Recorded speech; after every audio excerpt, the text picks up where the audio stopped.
coming to you from the resort, entertainment, and convention center of the world. Ladies and gentlemen, what began on one station in 1966 is now an event in both the United States and Canada that is carried on 200 stations to an audience of more than 100 million people. Now it's time for Past Week, Next Week with Chris and Paul. And much, much more. Hey, did I get a new cover, too? Good day, everybody. Oh. Can you hear me? Okay. Nothing. We hear All right. nothing. So we got to plug in the headphones and. Okay. Yeah. Oh, I see what's. Before you see it, folks. Yeah. They can hear you. Can you tell me? I mean, you came in and you guys were kind of happy that there was new studio stuff. Very happy, Yeah, I would say. Yeah. Okay. Bugs and I are over here just admiring the new Gilly backdrop. It's awesome. pretty nice. This is almost like being at a real radio station, Paul. Fuck you. Almost. Almost. If it were in no. Lexington, maybe. But also the filthy language. Yes. That? Oh, wait, can I? I still can't hear anything. I can. Can Screw you hear? Chris? Oh, man, now I'm the only one. Okay. Unique New York. Now, All right. Let's do this. What was the other one? the Human Torch applied for a home loan. That was from Anchorman. I don't know. Ron Burgundy was doing it. A-E-I-O-U. Baby by Bobu. Keiki Kaikoku. That's what they did in debate and forensics back in the day. Okay. You'd go through all of the vowel Your sounds vowels. with each consonant at the begining. Oh. Can you Day, find di, it- do, do. Can Fay, you fee, find fi. find the end of your My thingy. yeah. It's all right. It is plugged in To what? to a black. What'd you call me? What? No. Oh, I thought that was going Okay, you're somewhere pulling. else. Yeah, now we're getting somewhere. I'm pulling on the end of mine. Okay. Here. Can you hear? Check. I can hear a little bit now. Can you hear? I can Check. a little bit. I can't hear now. How about now? Oh, that helped a little bit. Whoa, there we go. Yeah. Okay, volume. And now it's Okay. almost too loud. Yeah. God damn. Yeah, Wait a minute. It was too loud, and now it wasn't loud enough. It wasn't loud enough. Now, it's There hey, we we're go. picky. We're picky. You know what I love about the show? What's that? The preparation. Okay. The technical acumen. You know what? Yes. Fuck you. Number one. I rearranged the thing. I made you more in the cameras as people are going to see. True. And all I had to do I is need just one thing got messed up. One thing got messed up, like you guys not being on air. Oh, we're on air right now. Oh, sorry. You just couldn't hear it. No, I had no clue. Okay. Yeah. I couldn't hear a dang the thing. The poor listener, they had to listen to your bullshit. And we're gonna call this one a pre-show. And those of you who've listened to this so far, congratulations. Bonus material. Yeah, a little peek behind the curtain. We opened the kimono for you. There'll be no other. You're welcome. There'll be no other record of it. We are live. We're coming to you from the resort, entertainment, and convention center of the world. I couldn't hate you guys more. Ladies and gentlemen, what began on one station in 1966 is now an event in both the United States and the highlight Canada of my week. that is carried on 200 stations to an audience of more than 100 million people. Now it's time for Past Week, Next Week with Chris and Paul. And much, much more. Welcome everybody to the show. We're a little late. We start at 10:30. So 10 today, just so everyone can get their bearings. Yeah. On the we had to spring forward, everyone. Yeah. Yeah. So hopefully everyone's awake and enjoying this fine morning. We have a wonderful show. We like to start the show with the song that basically symbolizes the last week. Ooh. And see if you can guess, listener, or if you fellas can try to guess All Okay. right, I'll try. why I picked this song. Okay, let's see. Here is, that's right, Survivor with Burning Heart. Past Week, Next Week with Chris and Paul starring Boogie and introducing the texture. KCTK Burning Heart Radio. Radio. So does this have something to do with the State of the Union of Joe coming out fighting? Let's see.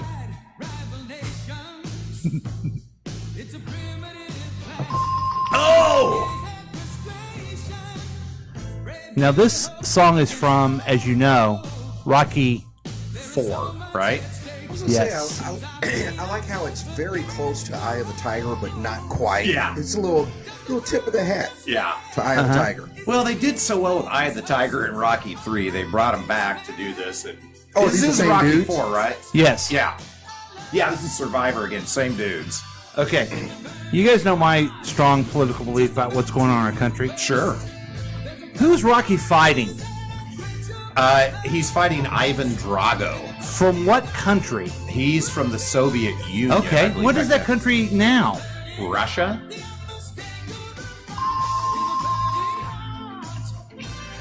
The old washed-up man. Can he make it anymore? Can he stop the yeah. Russian aggression? Yeah. Which I didn't know if he could on Wednesday. Yeah. And here he comes, man. He came out strong. He came out strong. Yeah. It cheered me up, man. It made me happy. You know what I've watched a million times that made me so happy? It wasn't the actual State of the Union. It was his reaction to Marjorie Taylor Greene when he saw her with her hat and her blazer on. Oh yeah, was she at his function? Is that why he was so surprised? Where was? No, she is a clown person, and they're No, I know she is. they're in but why was Congress. he so They're in Congress, and she's wearing a campaign hat. You're not supposed to do that. Oh, Yeah. that's what it was. And she was trying so hard to get some type of mean reaction from him or something. Yeah. And he's just like, He's, oh! Somebody said, oh, that's the exact face you make as a grandpa when your 8-year-old shows you his muscle. Wow! And then Colin Jost last night said, Marjorie Taylor Greene, dressed like she works at TGI Crazies, show. Oh, Marjorie. Oh, that killed me. okay, there he is. I mean, Oh, yeah. old man. So in this, is Drago, in your mind, representing still Russian aggression, only now it's also here within the Yes. States? Okay, gotcha. And he has dyed blonde hair, so he kind of symbolizes Trump in a way. A little bit, yeah. And Marjorie Taylor Greene. A Yes. little bit.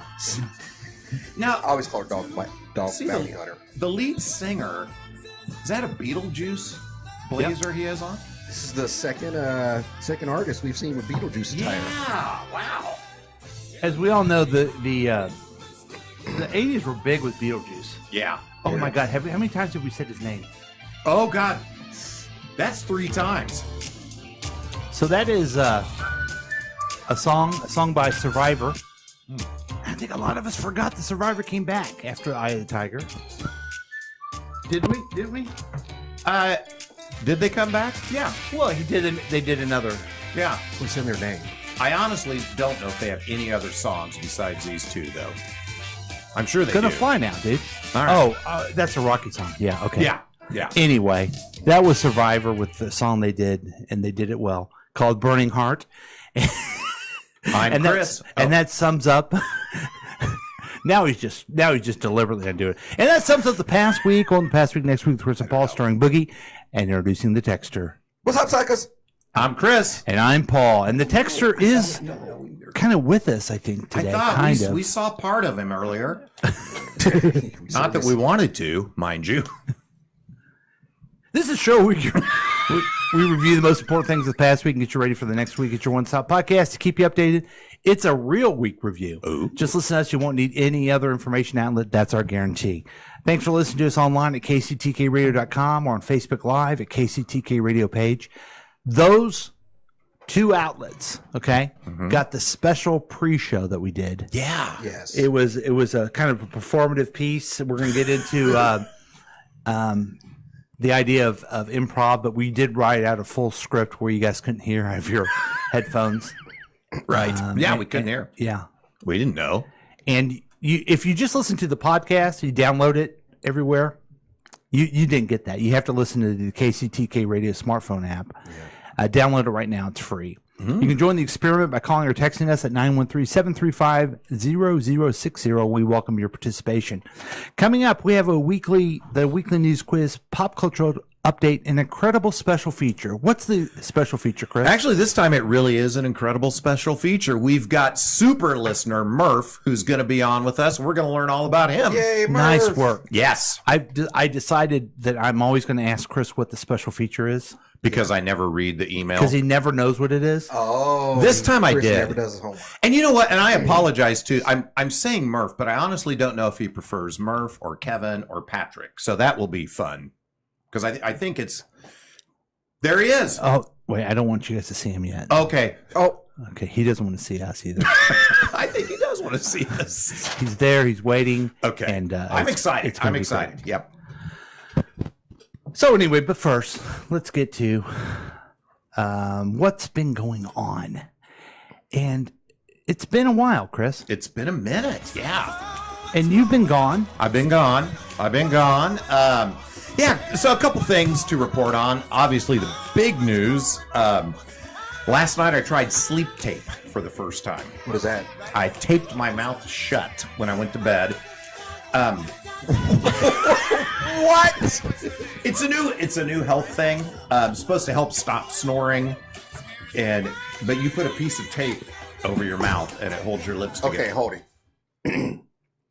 So Whitney had just done the sleep study thing. Right. Yes. We'll talk about that. I don't know. Okay. But just last night, she was talking about the opposite of what you're saying, which is the mouthpiece that slightly holds your mouth open Oh, wow. so air can get in. So now you're talking about one to close your mouth. Yeah, I'm taping my mouth shut at night. Jesus. Yeah. And what is it? It's like eggs. They're good for you. They're bad for you. They're bad. They're You're good. right. Mouth open, mouth closed. I don't know what to do. I don't know. All right, Is so there I'm any- sorry. I interjected. Go ahead. No, so I just tried it out. Is there any possible way you could bring that for the podcast? Nice. So anyway, I'll let you guys know how that goes. But yeah, it's when I fall asleep, I puff, and it sometimes bugs. So I'll start to fall asleep, and I'll go. Oh, you're about to die. That's it. Yeah. So hopefully this tape will keep me alive for a minute. But bigger news. So last weekend we weren't at the show because Jane and I went to these little cabin/mini home/trailers about 2 hours away in Osceola, Missouri. I mean, What? I'm sorry. What? You go on an adventure, but you start with some old man sleep tape. Is that where we are? The most important thing is sleep Old tape. man sleep tape. So, okay, tell us about the adventure. You went to Boy Scout camp in Osceola. Yeah, actually, we did go into Boy Scout camp, which I went to as a kid. So that was kind of fun to drive in there. But these, I bet Jane looked good in her Scoutmaster uniform when they role played.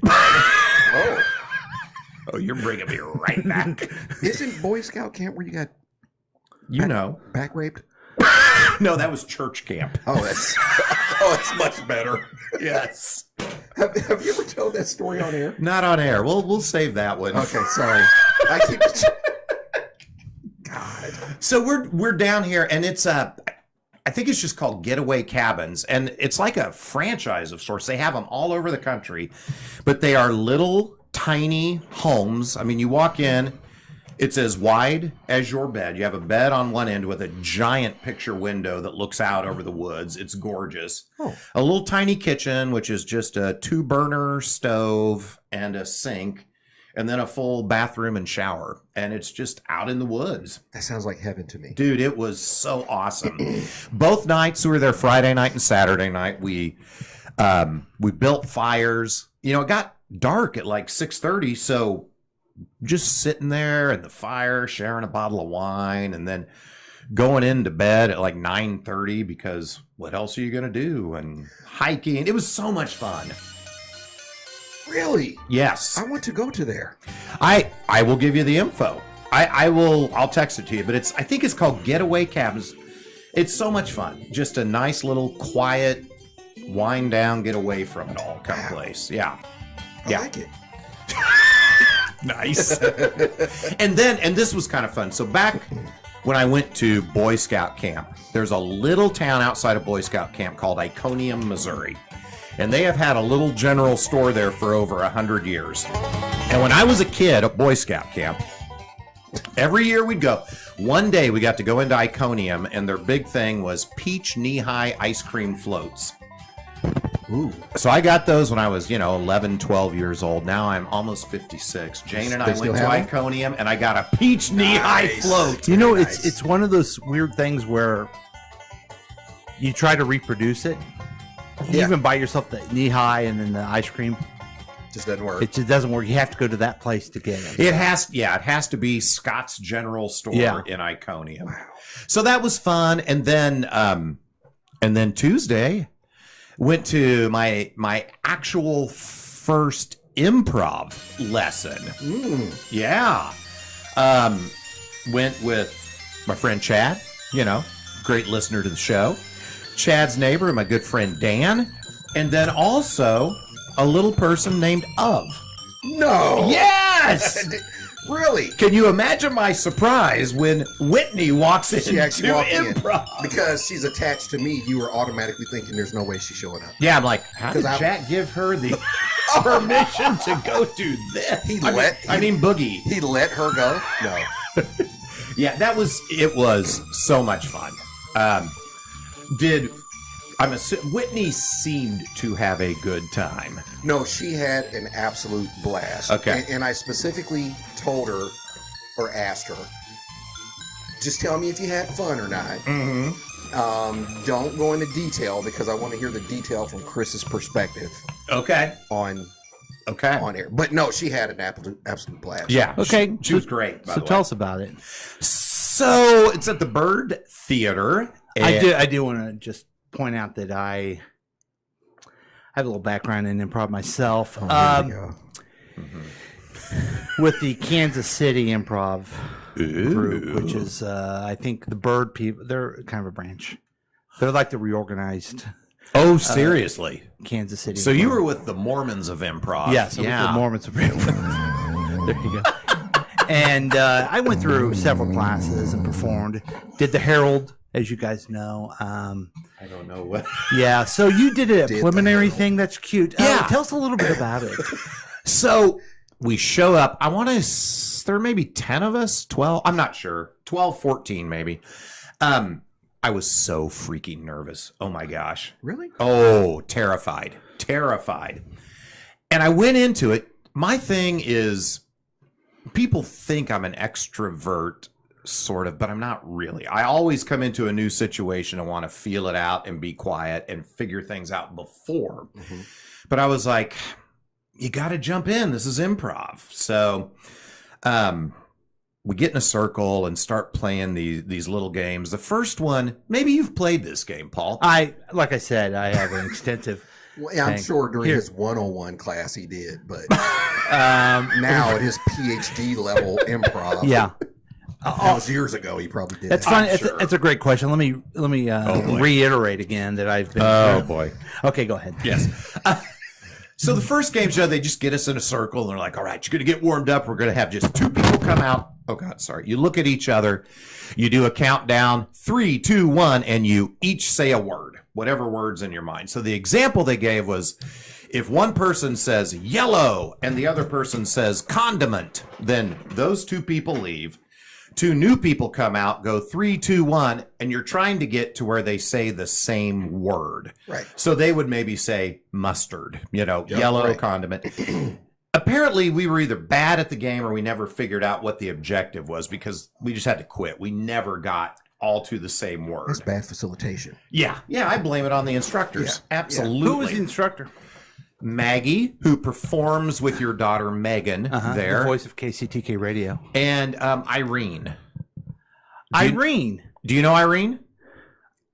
Come on. I think Irene is actually Megan's friend.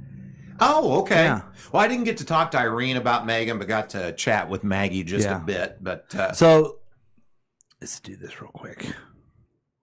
Oh, is it Irene? Let's get to or me. Eileen? So anyway, not Irene. only do Well, I, come on, Eileen. as But you she guys, was Irene. anybody's watching can see I'm trying to adjust the cameras to make it look good. But as you can tell, I did want to mention that my daughter also has gone through all the levels, and she's on the house team at the Bird for the musical.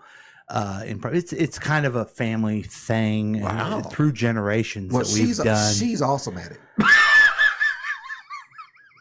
So Chris, you and Whitney. Yeah, and let me say you this. played the mustard game. Okay, go ahead. Yeah, we played the mustard That's game. cute. We did the warm-up games. We did one, what's it called? Diorama. I don't know. You're going out and you're making a scene, and then you tap people out. So, like, maybe there's, Squirrel Nut Tree, it was called. So 3 people come out. I am a squirrel. I'm a nut. I'm a tree. And then somebody else comes and taps 2 people out. So if they tap out the squirrel and the tree, then all that's left is the nut. And so then I would say, I'm a nut. And you would come in and say you were something else. I'm not doing a good job explaining this because you look completely bewildered. But No, my concern is you are actually doing a good job of explaining it. So where did that one go? So then somebody comes out and goes, I'm a car. So what is a car in a nut? you've got to make that, you've got to bridge the gap and make it a new scene somehow. Okay. Yeah. So, but these were warm-ups. We'll get to the Okay, good. this is just warm-ups. Okay. So then we go to the stage. And the first game we do is called Pan Left, Pan Right. Yes. You know this one, Paul? Yeah, let's do the cameras real quick.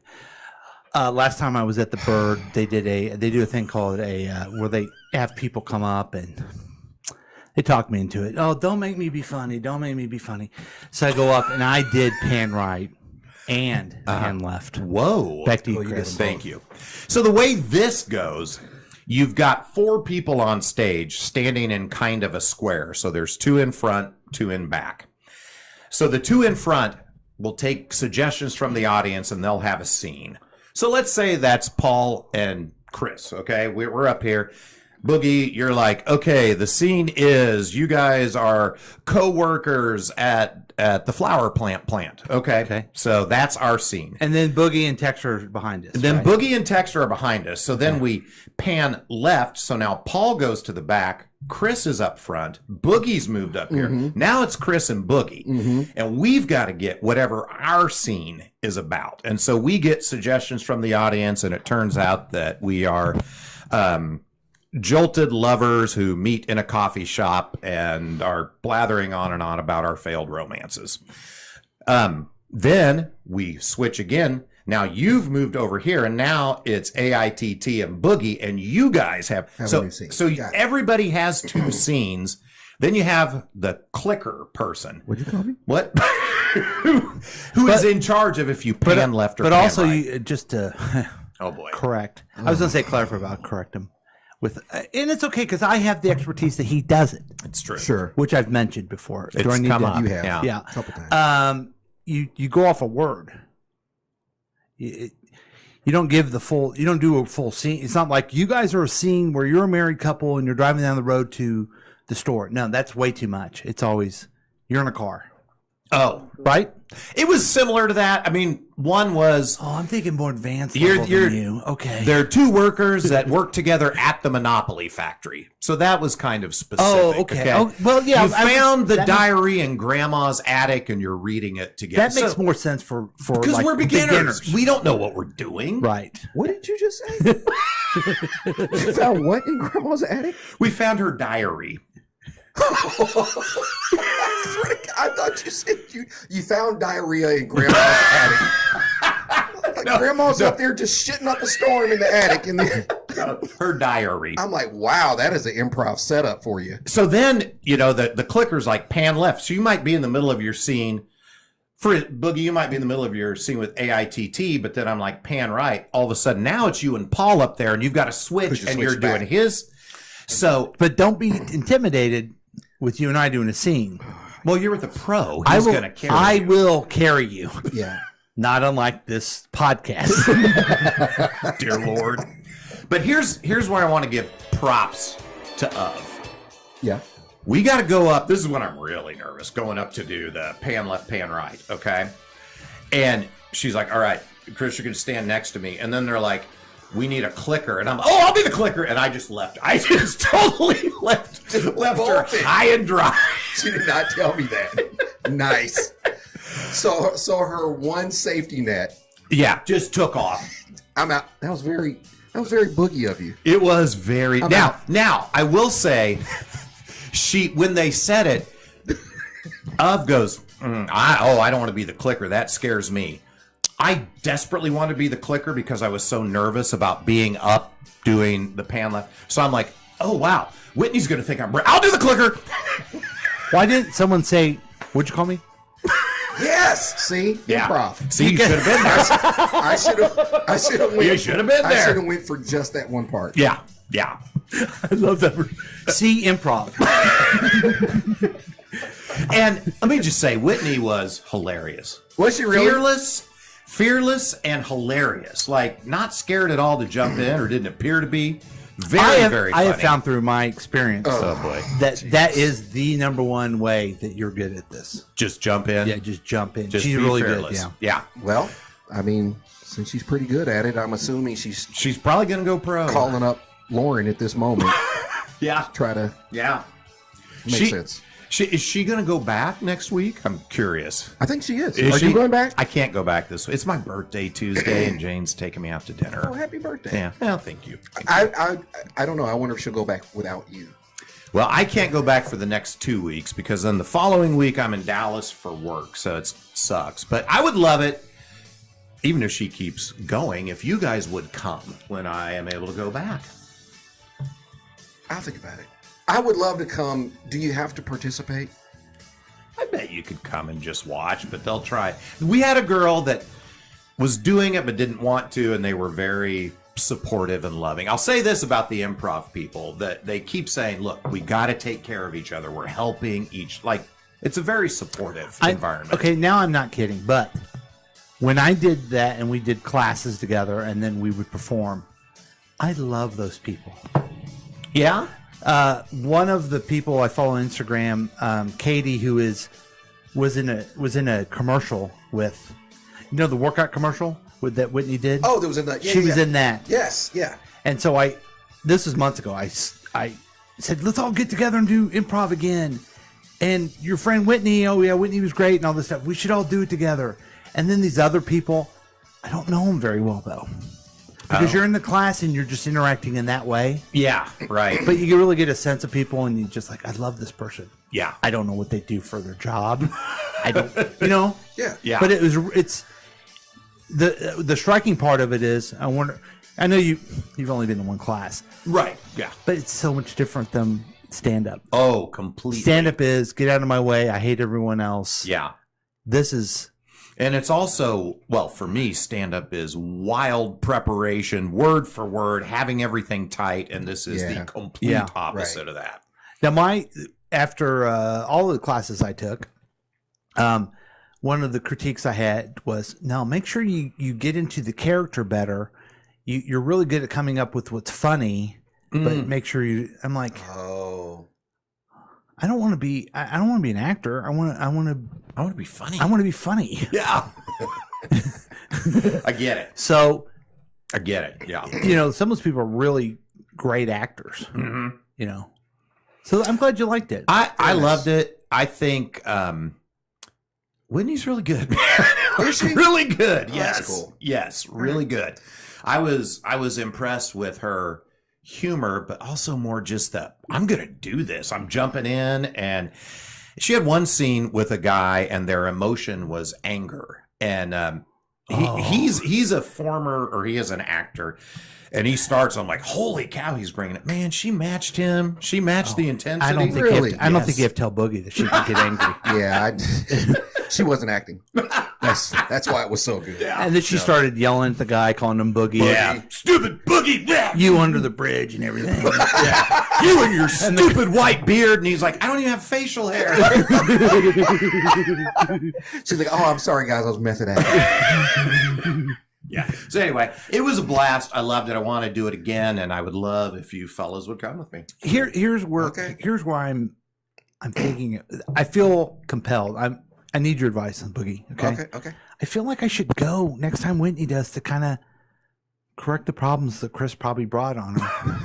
You know, but I'm sure he brought her down. yes. So yeah, Dead weight. Yeah. But the other problem is yeah. that the last conversation I had with her, she called me a murderer since I put on my shoes in the wrong way. You're a murdering motherfucker because you put on one sock, one left pants leg, the shoe, and then the left side of your shirt. And then you put on the right sock, the right pant leg, the right shoe, and then the other side of your shirt. Yeah. It's weird. But all those people I killed, she didn't even know about that. That's No, improv. she did. Improv. Well, that's a good report, Chris. Yeah, thanks. We took a little Thanks. bit longer Yeah, than I I'm ever sorry. wanted to I hear from you. blathered But on that like we a was all sucker. great. And I'm in. Ian, okay, let's do it. All right. All right. We'll call up Katie too. Yeah. Okay. She's real good, though. Sometimes you're there with people and you Oh, feel is like, she- you is feel she like, too advanced? oh, God, I stink. I stink on ice.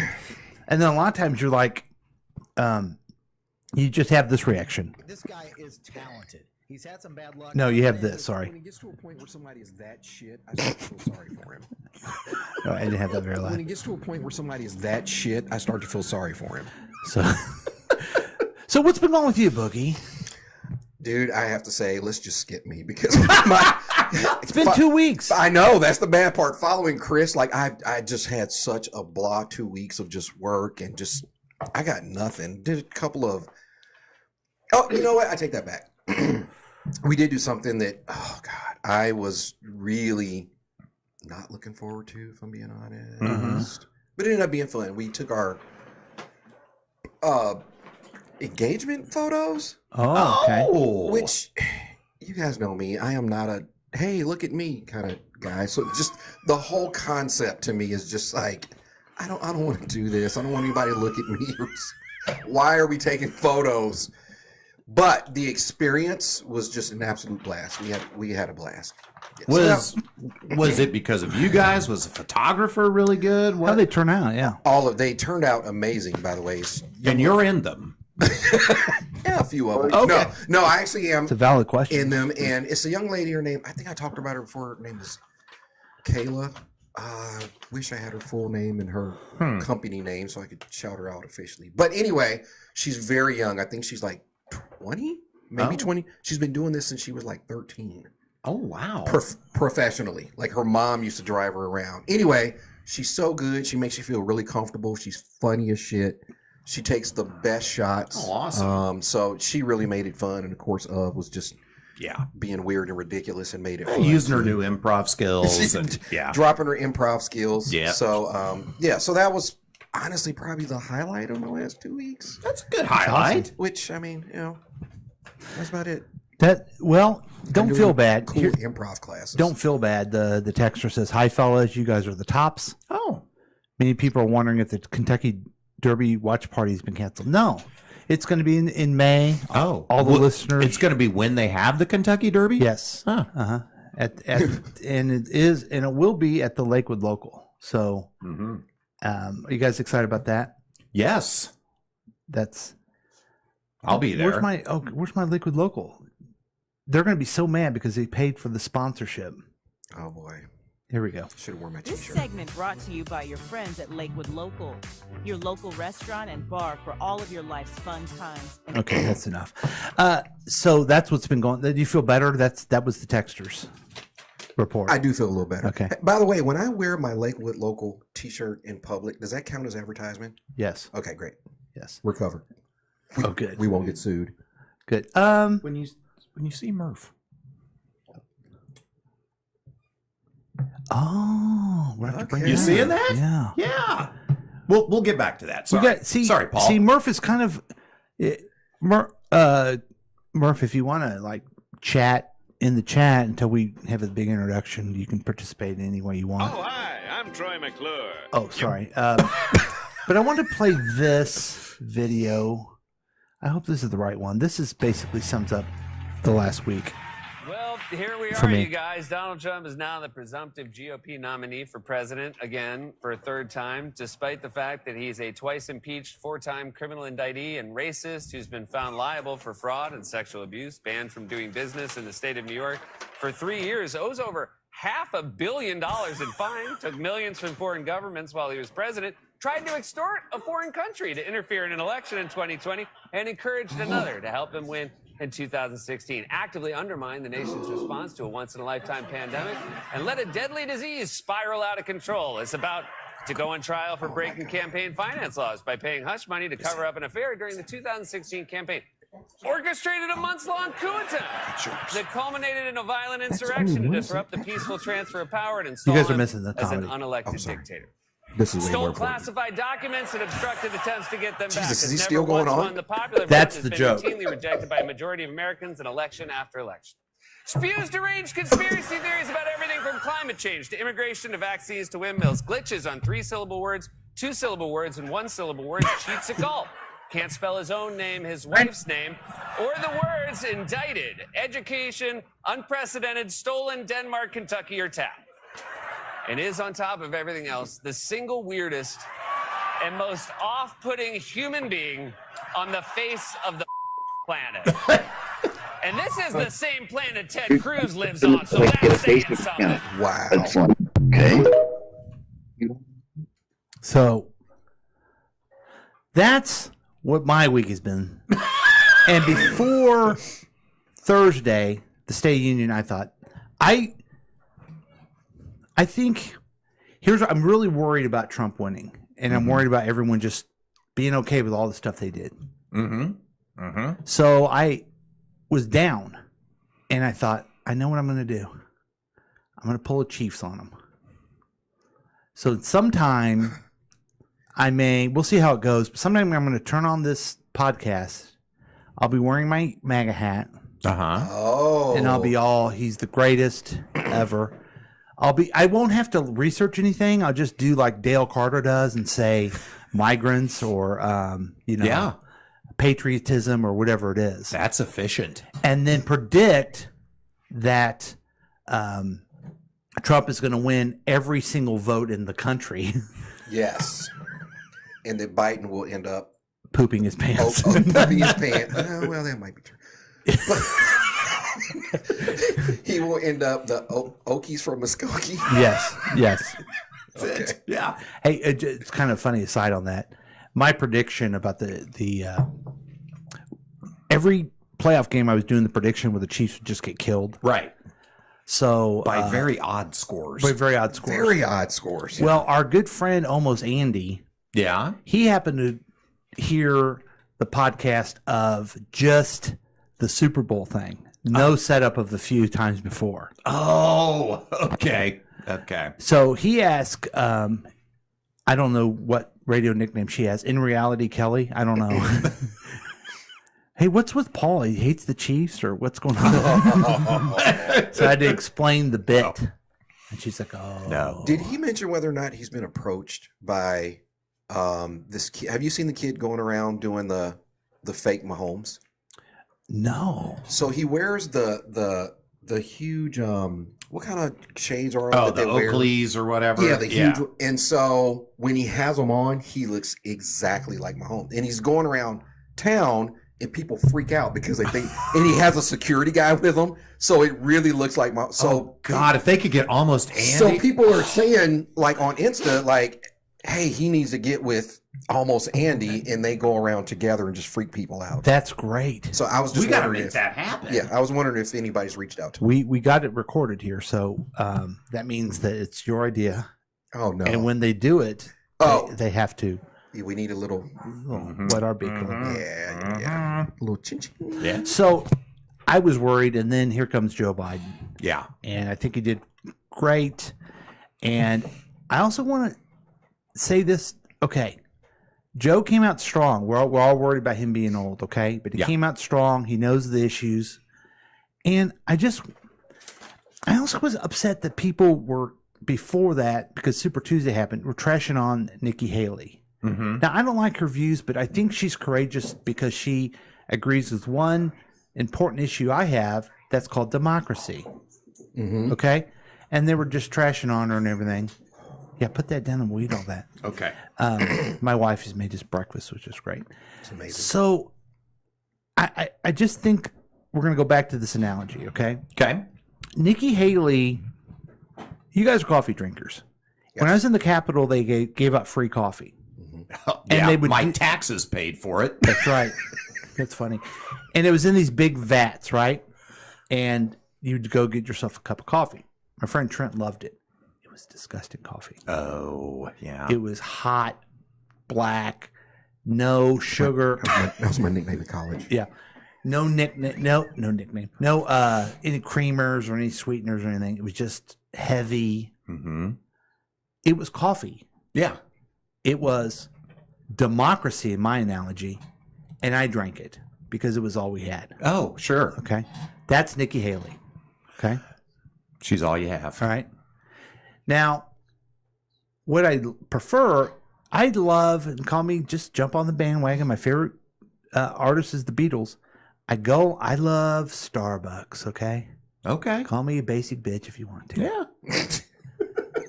So, a Starbucks venti with almond milk and one little stevia, a little sweet, that's the perfect. Mm. That's your Gavin Newsom, okay? That's your Gavin Newsom for democracy, okay? That's what Okay. you want. Yeah. Okay. Yeah. So what's Joe Biden? He's your coffee, and you put a little creamer in it, and it's nice, and you have it. It's Folgers, all right? Yeah.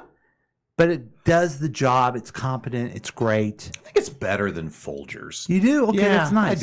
I do. Okay. Yeah. Mocha Joe's, I'll call them. So, okay, Mocha Joe. You got Mocha Joe, Mm-hmm. big old glass of Joe. You're liking it. Yeah. You'd rather have the Starbucks? Of course. Okay.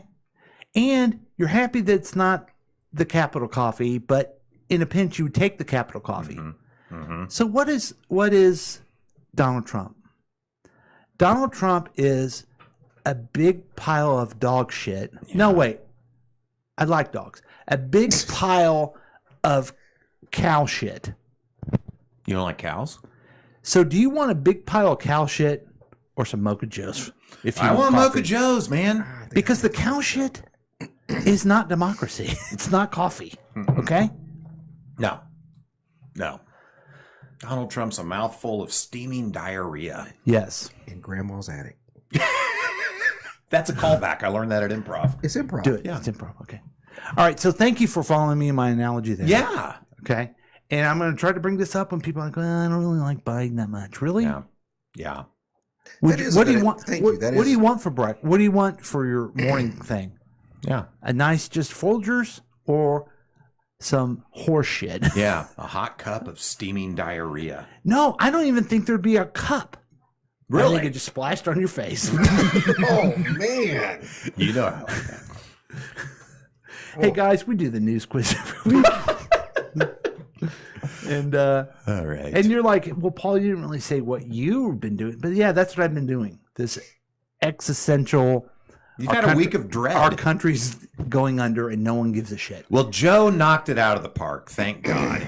Yeah, and I'm happy about that. And what makes me even happier is a thing called the news quiz. And this is where we ask the questions about the news. We use it as an opportunity to talk about our views of the news, and then we never get them wrong. All of that's true. Except not. Okay, you guys ready? Yeah. I'm all lost. Yeah, just moving you guys. How many inches have I moved you guys on the table over there? Probably about a foot. Yeah, about a foot. 8 to Okay, 12 it's inches. it's messed up. The lighting, it's messed up. The headphones. Just everything's. So anyway, okay. The Supreme Court made a major ruling this week that former President Donald Trump must appear on the presidential must appear on the presidential ballot in the which state whose leadership has challenged Trump's eligibility to hold office. Thank you, honey. Colorado. Yes, Colorado. Yay. What happened? What What's is going on going on? This is Colorado crazy. is correct. Okay, so did you guys didn't see any of the State of the Union, right? I watched clips later. I had work. So he came down, Biden comes down and he's saying hi to everybody. And then the judges are there. Of course, Clarence Thomas and Alito aren't there because they're human garbage. Yes. And so they rule on this. 9-0 that he gets to be on there, which I don't understand because it says it in the Constitution. I don't know why they didn't say, we probably need to change the Constitution. It's not very clear. Yeah. But they didn't. Then his Supreme Court says, okay, you're right. We're going to look at that presidential immunity thing. He doesn't have presidential immunity. The lower courts were so clear on it, but to help him out, they can make sure that they have the time to look at it and rule on it later. This one, in his favor, quickly turned around. Yep. Now, if you want to know what's at stake, folks, that's it. These garbage people, and I call them the Supreme Court sometimes, they're rigging the system. Who was it that said, this cracked me up, Clarence Thomas wasn't at the State of the Union? I'm glad to see he finally recused himself from something. That was good. Yeah. All right, so we're 1 for 1. All Good right. job. All right, which basketball star became the first in NBA history to score 4,000 career points? 40,000. 40,000, I'm sorry. Yeah. Who was it? LeBron James. All right, the king, LeBron. Yay, he did it. We're so proud of him. Now, I got stuck in the Nick Wright podcast, even after the Chiefs. Yeah. He makes a very compelling argument that people who say that Jordan is the GOAT they don't look at LeBron and they want to argue with you and discount many things LeBron has done. Do you have an opinion on that? Or? Well, it just was a compelling, you got to have a real reason on why they're the GOAT. Oh, yeah. Well, I think why can't both things be true? Yeah. Like why can't I mean, obviously he is. He's amazing. Yeah. Why can't LeBron be amazing, but Jordan still be considered the GOAT? Well, I think his contention is anytime you say, "Wow, LeBron did a great job," Michael Jordan's the GOAT. And I think part of that is because old people like to remember everything in the past was so great. Yeah, they're afraid. You know what I mean? We're going to die, and we're afraid of changes. Yes. And it makes us sad. And he was. I'm on a limb here. Michael Jordan was a good basketball player. Okay. I like to practice the abundance mentality. Yeah. I think they're Yes, both you great. do. You're There very you good. go. That's good. You're inclusive. So we're 2 for 2. Which university is at the center of the unprecedented anti-Semitism investigation headed by the House Education and Workforce Committee?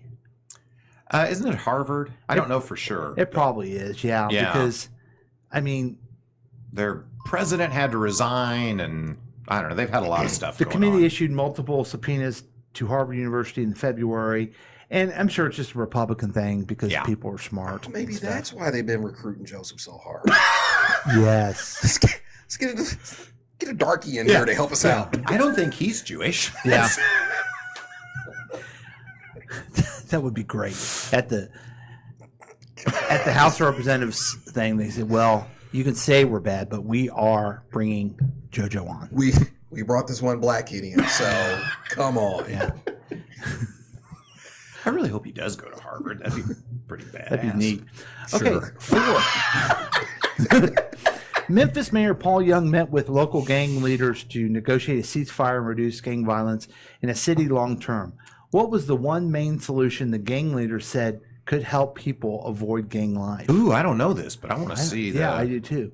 More public safety funding, more well-paying jobs, more police presence, more anti-drug campaigns. It's got to be more well-paying jobs, It's got to right? be the jobs. I think they feel would like say that. everything would start with the jobs, right? That's right. Yeah. I mean, I worry a little bit about the Biden campaign.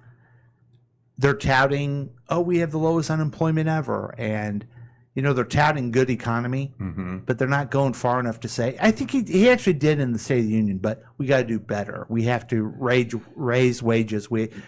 He proposed this thing where they're going to give a federal tax credit for new home buyers, $400 a month for 2 years. Oh, wow. To help people buy houses. Well, we need something like that because you just can't afford it. So otherwise. I'm like it, you got to have that balance of, this has been on my mind too. Are you better off than you were 4 years ago? Well, yeah, it was COVID and the idiot handled everything. But our stupid country and Canada I don't want your look there, Murph. Okay, I'm looking at the camera now. Our stupid in Canada. I don't know about Canadian people, but they forget that we did COVID. Oh, inflation is high. Yeah. It's because of COVID. Oh, the rates went up in the house. It's because of COVID. We all adjusted to a strange thing. 1 million of us died. Mm-hmm. Gas is too high. 40 years ago, the gas is lower. Because you were locked down and you weren't using gas. Idiot. Yeah. You know what I mean? It's like we forget. And that was very true. But I do think until we rein in these corporate profits and everything up, we're fucked until we do. We cannot change it until that happens. That is the main problem. That ain't going to happen if Trump gets elected. Oh, no. They'll get more tax breaks. It may not happen if Joe Biden gets reelected unless you vote for Democratic Congress, folks. Yeah. Okay? Amen.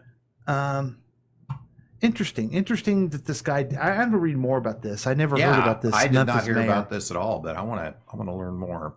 Yeah, Sterling K. Dude, when he first came up, I literally thought You're it was like, him. oh, Sterling Brown. Okay, Sterling K. Brown. this is us. Cool. He's awesome. He did a great job.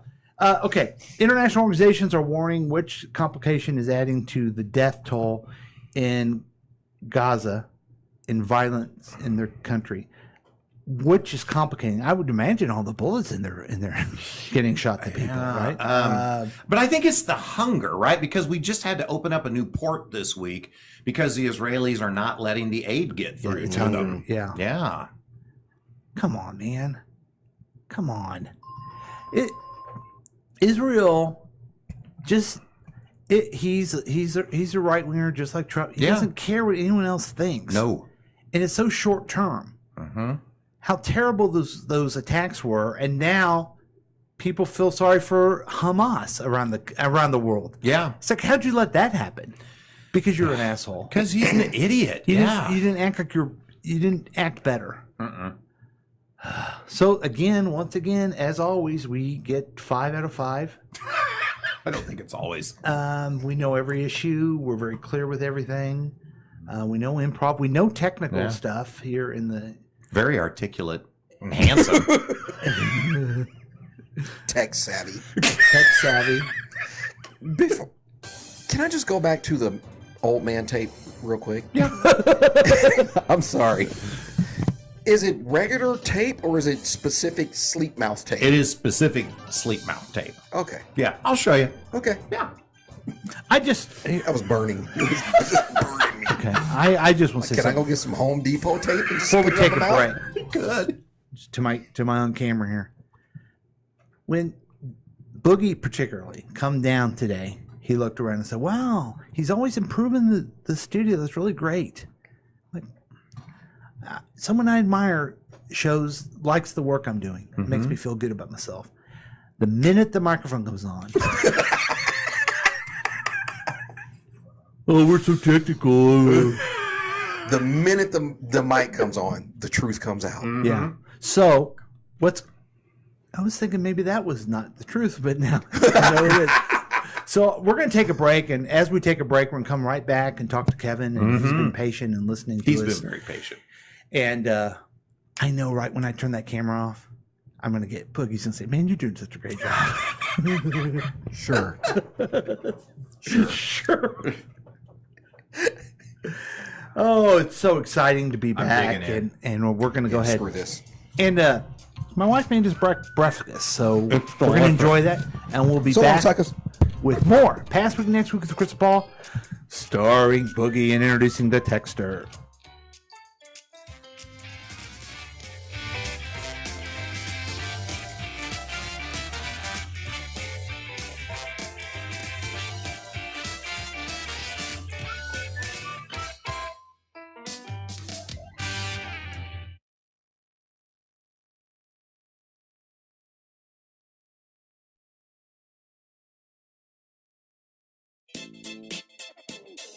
Looking at the past 7 days so you don't have to.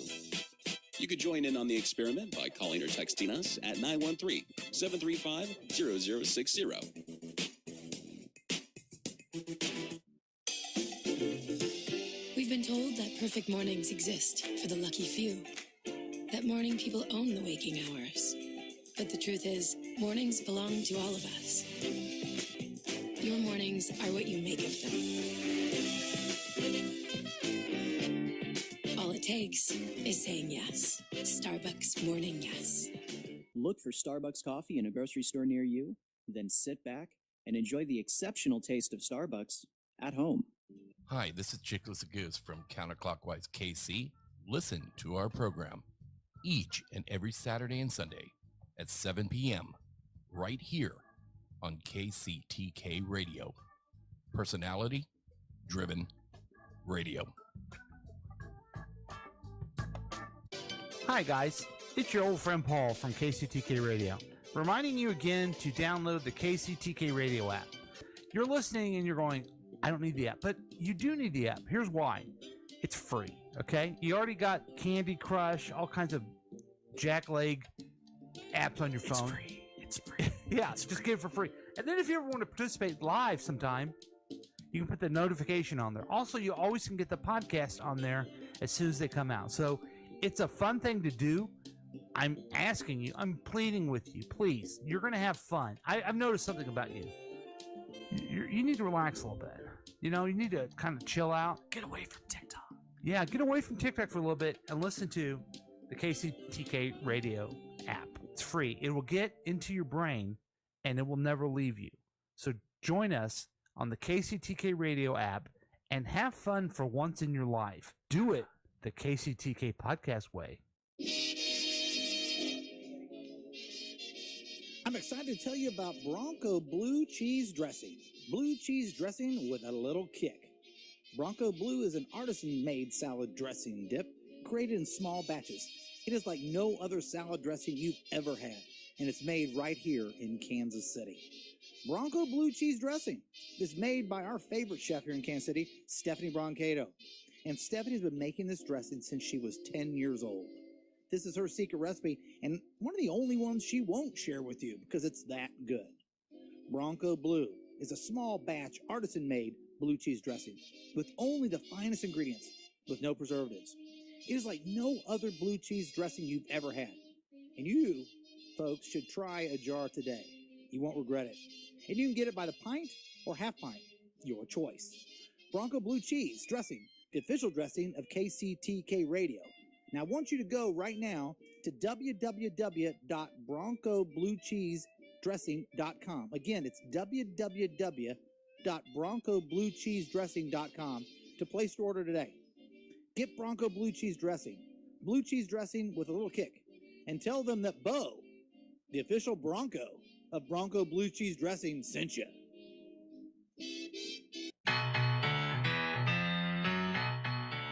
Okay, everyone.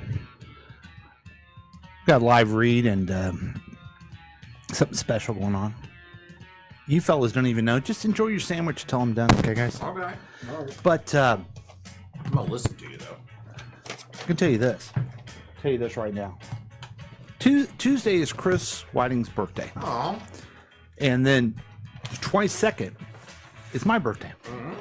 And we've got something for all our listeners, a free gift. You're like, but we're supposed to give you gifts. It's your birthday. Right. And we're okay with that. Send it to Past Week, Next Week, care of KCTK Radio, USA. And we'll get it. But here's something. From Sunday, March 17th, starting Sunday, March 17th to Thursday, March 21st. Mm-hmm.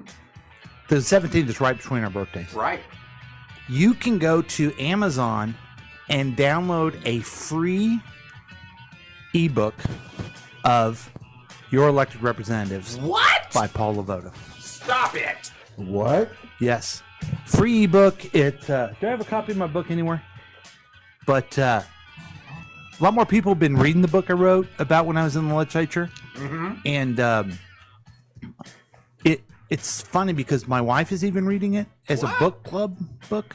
Oh, that's fun. And I've given it to people, and I'm finally working on the audio version of it, since you guys told me that the AI wasn't good. Is the AI maybe more technical than me, Boogie?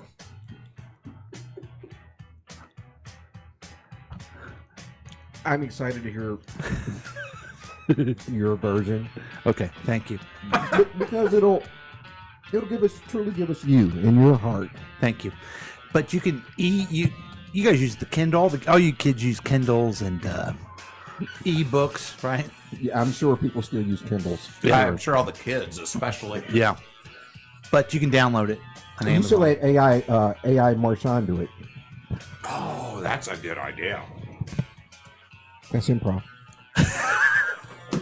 Anyway, please download it for free. It's a good book. I really enjoyed it. Thank you. Mm-hmm. Thank you. Did you get any laughs out of it? A lot of laughs. Yeah. Oh, excellent. Yeah. Was it? There's a chapter in there when I'm down and out because I lost elections that my friend Chris cheers me up. Mm-hmm. I sure do. No, I love your book. I think it's very good. Okay, so download it for free, okay, guys? All right, that's awesome. Oh, and also the app too. That's free too. What else do you guys want from me? Jeez. Yeah, everything's free. With And you. welcome back. I don't understand. Some things are loud, some things aren't. It's so weird. It's a strange thing, but we're excited because we have a friend of the show who is a listener. Mm-hmm. He's our favorite international listener. I think that's fair to say. I think that's fair. And I think several weeks ago we said, man, we forgot to interview Kevin Murphy. Yes. Because you refreshed my memory today, Chris, but you were blabbering on about Uganda or some right. Yeah, something. I was talking about the Bobby Wine documentary that we saw, and then Murph is commenting, "Oh yeah, back when I was in Uganda in 2000." I'm like, "Oh my gosh, this guy's been to Uganda! Wow." There's just always something neat and unique. So we're going to ask him about that. But here he is, ladies and gentlemen. Hi, Kevin. Hey, good morning. Can you see me? Yes. Yes. Murph. We are. Right on. Thanks for your patience. Oh, no sweat. That we were going to have you on a couple weeks ago, but Chris had to go to the cabins. Hoedown Jamboree. The getaway cabins. Yeah, so much fun. Murder cabin. And you're a listener. You're a Canadian. I am. And yes. Chris, you want to tell him because we've interacted with him, but we don't know him. Right? Yeah. So that was one. I'm calling you Murph, but I don't know what you prefer to go by, Kevin. So what works for you? Murph's great. That's fine. Okay. Now, awesome. You want to tell him when you saw the camera, who you thought it was? So the moment you came on screen, I'm like, oh my gosh, you have got a major Bobby Moynihan thing going on. Have you ever been told that before? I don't know who that is. Oh my gosh, we got to get a picture up here. So he used to be on Saturday Night Live. I don't know if that's coming through. Oh boy, it's the light. I don't know. Let's just go to you there. Oh yeah. Okay. It's a little bright there, but anyway. And I'm a big Bobby Moynihan fan, so I'm really geeking out now because I was already a Murph fan, and now you got the whole Bobby Moynihan thing going on. So Murph, you're a father, you're a Canadian. What's going on in Toronto? Tell us a little bit about you. That's what people want to know. You keep getting cards and letters. Yeah. Who the fuck's Murph? Oh yeah, we'll look at him. We'll look into him. It's our investigative reporting. I've just I've retired recently from small business. Congrats. And right now my wife has started a pet rescue, mostly felines. Nice. Very nice. And but I'm right now waiting to go back to the charity side of things. Hopefully, if I can, I was in Uganda with a charity at one point. So what were you doing there? This is a fascinating thing to me. We were using soccer as a tool to get children in neighboring village involved in education. Nice. So soccer's huge over there. And It's not easy to get kids involved to the schools because I mean there's sometimes there's not even a school built, to tell you the truth. Oh wow! So just teachers having a gathering of kids around in a small village, just teaching. It's. So when you were there, and I do not remember the name of the president that's been in power for 30 years. President Museveni. Okay, Yeah. thank you. Yeah. Did you feel safe over there with his regime in power? Was everything okay?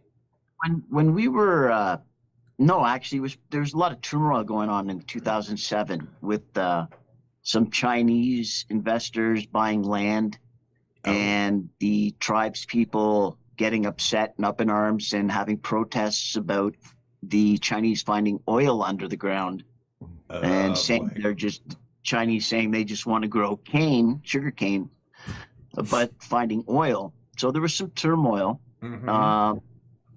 We were on the southern border of Sudan, the northern border of Uganda, just going through tribal villages, and there was a point we were shot at. Oh my gosh. Yeah. But when you mentioned earlier, Chris, Bobby Boyne, there's a Joseph Kony there who is a right-wing fanatic, and his followers, and it's not a lot of people hear about this, but they call him the second coming, and that's why it's surprising what's happening in the States now with Donald Trump and his MAGA followers calling him the second coming. Yep. And you see a lot of parallel between the yeah. two. Oh my gosh, yes. So much, yeah. Yeah. Besides the fact that, say, you're Canadian and Uganda and the U.S. are third world countries, what other parallels you see in this right-wing takeover? Well, our right-wing conservatives right now are parroting your right-wing conservatives completely. But the MAGA bunch is doing a lot what they did in Uganda, right? Well, see, what we have in Canada is, I guess you'd call them, geez, I've got a loss for words right now. Hosers, I think. Maybe, yeah. I guess that's yeah, okay. Or as far as Christianity goes, I call them posers, definitely. Murph is so like here in the States, there's just an incredible amount of people that are sucked into this whole MAGA thing. Would you say it's like the same amount up there that are falling for the right wing craziness? Well, ever since COVID came about, and you have that Freedom Convoy. Mm-hmm. Forgot about MAGA. that. It's like MAGA has seeped over our border. They're literally parroting MAGA movement propaganda. Literally. So I feel bad now. They should build a wall. So it is. The southern border is terrible for them. So I was going to ask the question, like, in general, what do Canadians think about U.S. politics? Like, expecting the answer to be, they're a little judgy and they just look at us like, oh my God, you guys are batshit crazy. But it sounds like you're about in the same boat. Yeah, pretty much. The majority of Canadians, I'd have to say, are inclusive as far as race, religion, LGBTQ+. We're very liberal, multicultural, just like you guys are. Our religious factors, I don't know if they come into play as much, but our politicians are parroting like Marge Simpson or Matt Getz. They're starting to parrot these people, So I would imagine that in Uganda, they took over the media. Yep. And in the U.S., you have Fox News. Yeah. Lying all the time. They just lie to people. They don't tell anybody the facts, and so people think they know things. In Canada, though, they have little regulations like we used to have of the fairness doctrine and you That have type the of thing, right? CRT, which is, it clamps down on the disinformation and misleading information that news outlets put out. They're held to a certain standard. Yeah. It's almost like you're not going to stop people in this day and age. I mean, now you can have just three jackasses in a basement doing a podcast, broadcasting, but that would be a guardrail we need back. I think. I think so. Too. Yeah. It's doctrine, right? Yeah. Because it's just you don't know. You really believe that you know the facts because you're watching a quote unquote news show. Yeah, not realizing you're in an echo chamber. Yes. With everybody else. Yeah. Hearing the same lies and then believing them. Yeah. Yeah.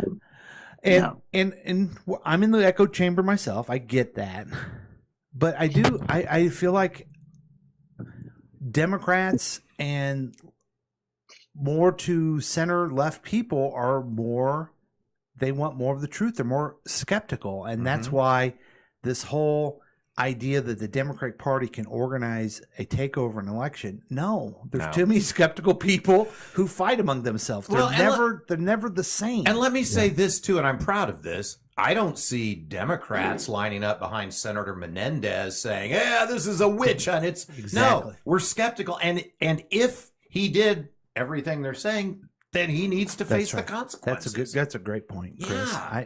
I can't believe I said that. That's a great point, Chris. It was smart. So, studies done that have shown liberals are more analytical than conservatives. Yeah.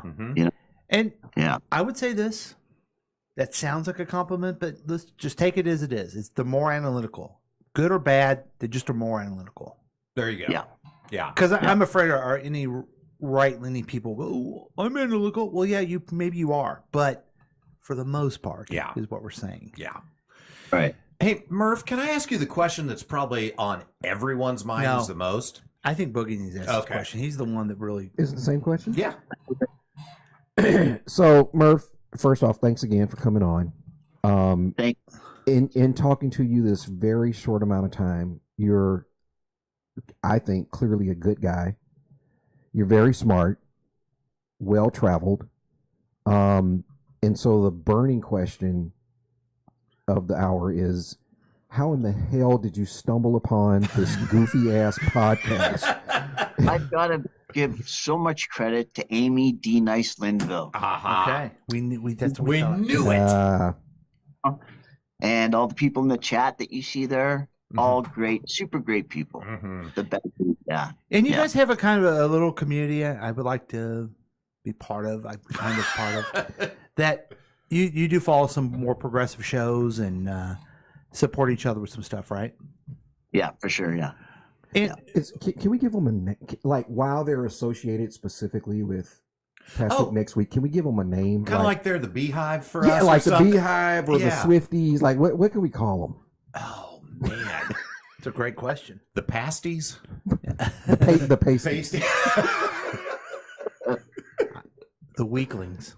The Weaklings. The That's Weaklings. nice. W-E-E-K. W-E-E-K. Oh, that's improv. I love it. The Weaklings. And so Murph, you follow this type of stuff, but have you ever lived in America? I mean, no, I have relatives in New York, in Ohio. Okay, but I've never lived there. No, but you see the mess that we have and the things that we should be doing. I would imagine Canada, a smart analytical Canadian would know we probably need America to do well for us, right? Yeah, of course. Yeah. And a regular American doesn't know there is a Canada or any other nations around. Yeah, there's that bubble. Sure. Okay, so I've been to Toronto before. That's where you live, right? Right. It is. I found it to be very much like an American city. It's really spread out, like kind of like Kansas City is, or like a Houston or something. It's a spread out town, right? You got to drive around a lot, but everything's.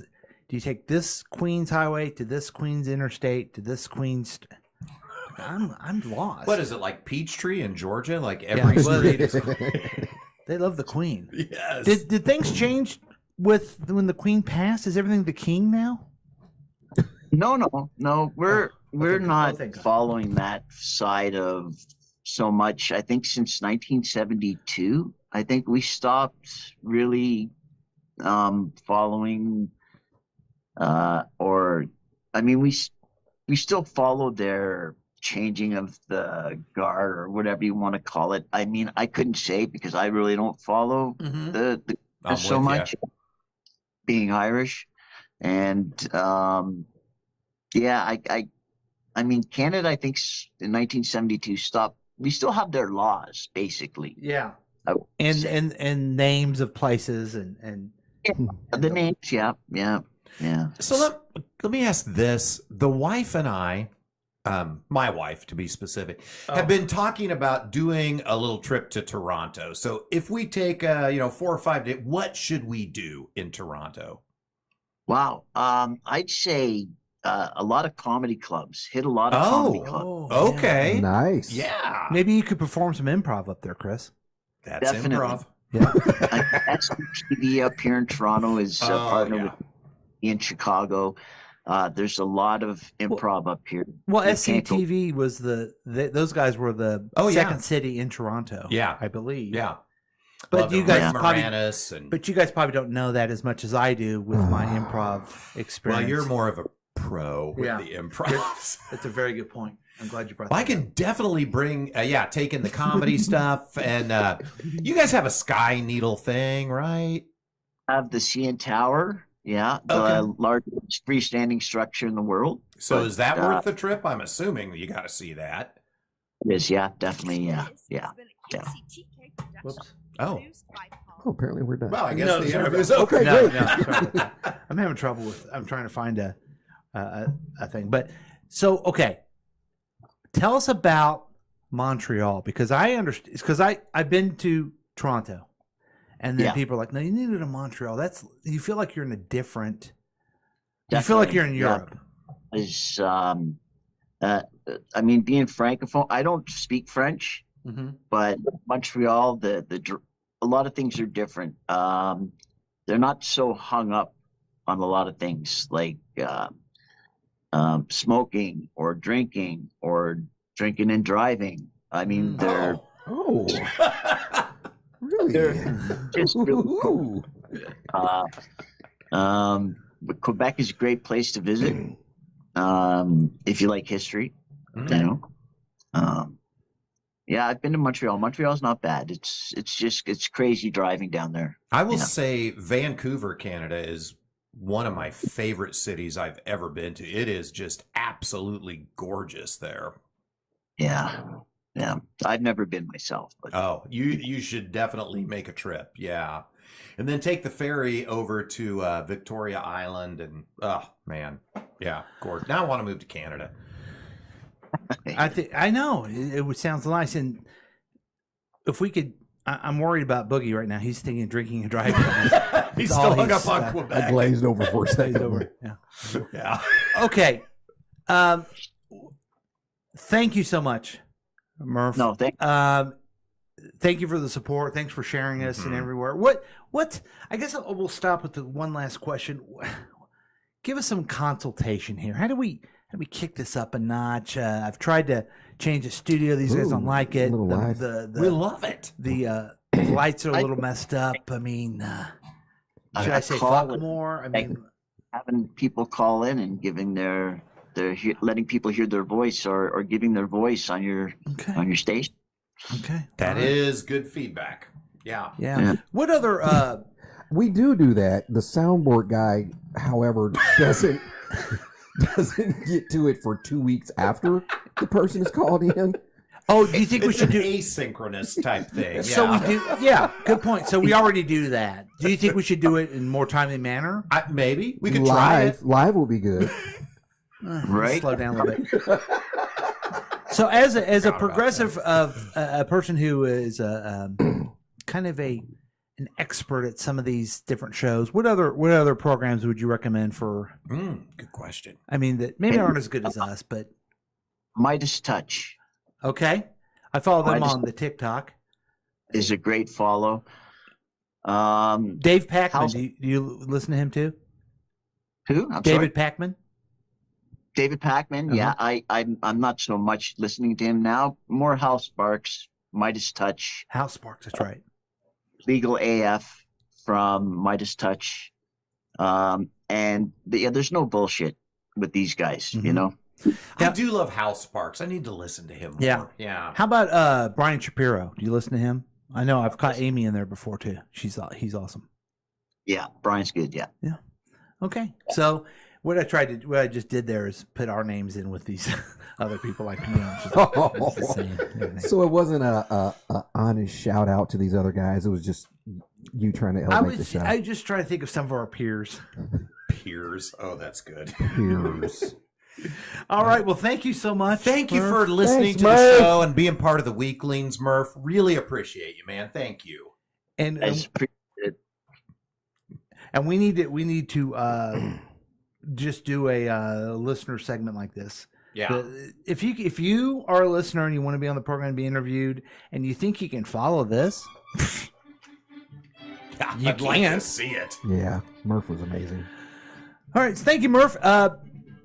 Just sign off, and if you want to, and question your life choices for being on here, or stick around and wallow in it.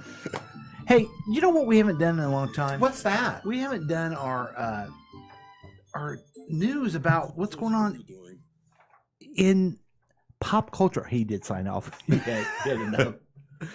Yeah, we haven't done it. We've been so serious on here. We need to lighten up. Yeah, you know? let's lighten up. Why am I having so much trouble with the mouse this morning?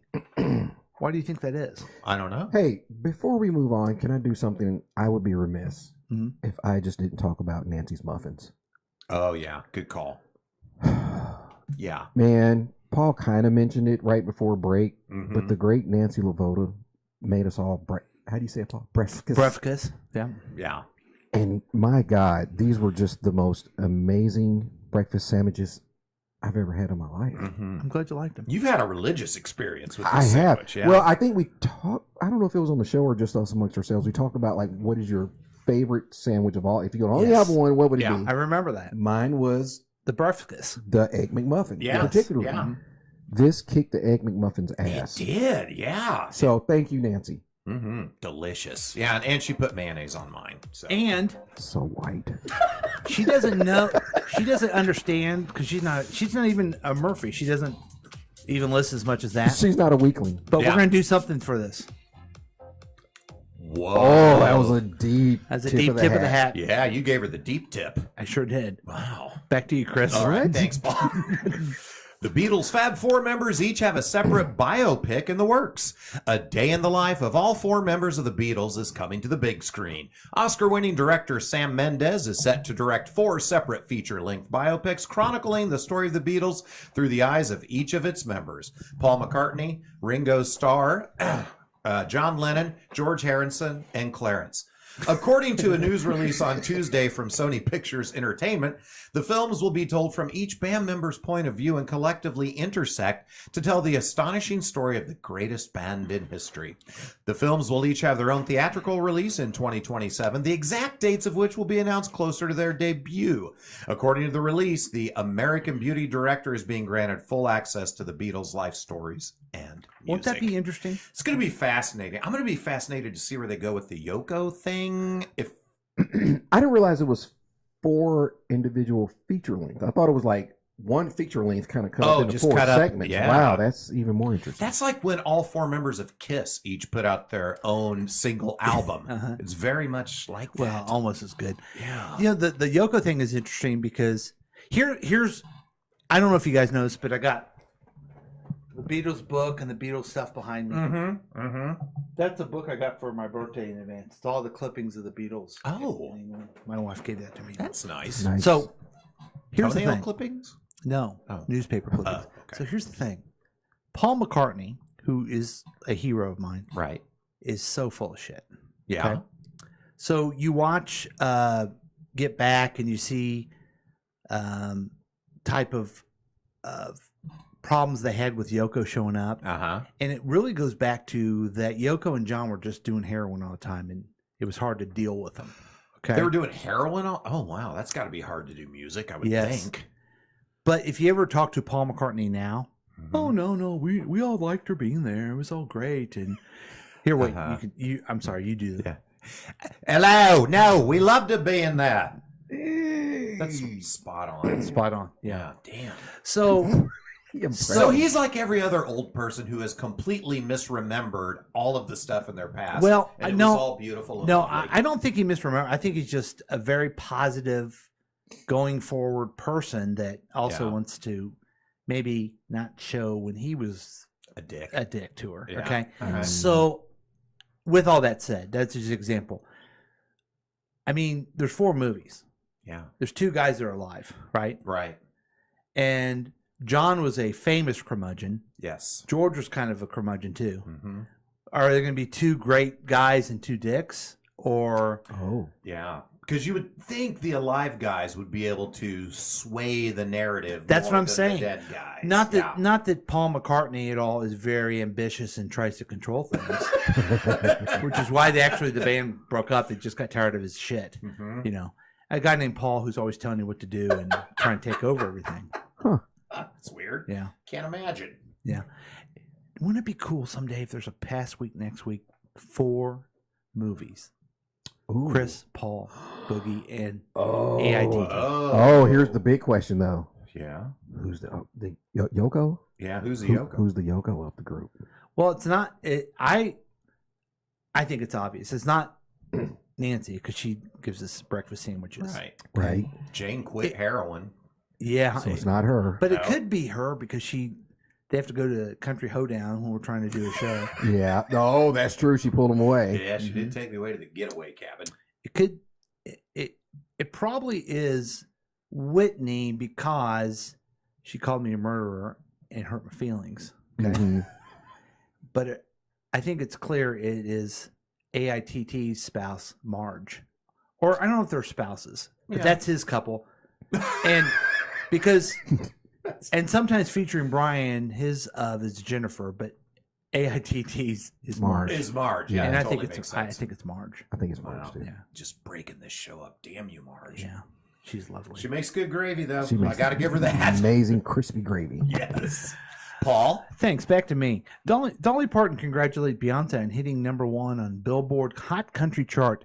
The country legend the country legend took to social media with a note for Queen Bey from her new album. I'm a big fan of Beyonce and very excited that she's doing a country album, Parton wrote. So congratulations on your Billboard Hot Country #1 single.